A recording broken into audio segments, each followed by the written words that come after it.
He goes to Real Madrid. Real Madrid में ये कहा जाता है पहली दफा के worst signing in La Liga history 2012 में कहा जाता है। And what does he do for Real Madrid? He takes the corner kick that produces La Decima. What does he do for Real Madrid when they are down, when they are out, when no one believes? He produces at outside of the foot pass to Rodrigo, which he finishes. What does he do for Real Madrid?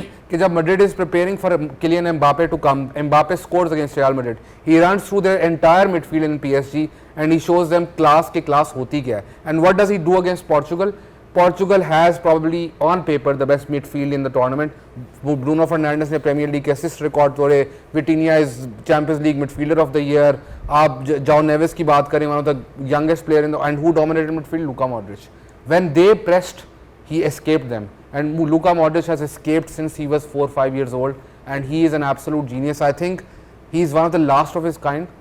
आप देखेंगे footballers आएंगे और midfielders आएंगे जो statistically आपको लगेंगे ये press ज़्यादा करता है, ये थोड़ा स्ट्रॉन्गर ज़्यादा है, फिजिकली चैलेंज ज़्यादा करता है, बट लूका मॉड्रिच जैसे प्लेयर दोबारा आए ये बहुत कम होगा. He made the game be played at the pace that he wanted it to be played at, no matter who he played up against. He played against Xavi, Busquets, Iniesta, and he kept his own. And then he created one of the greatest midfield trios in club football history with Toni Kroos and Casemiro.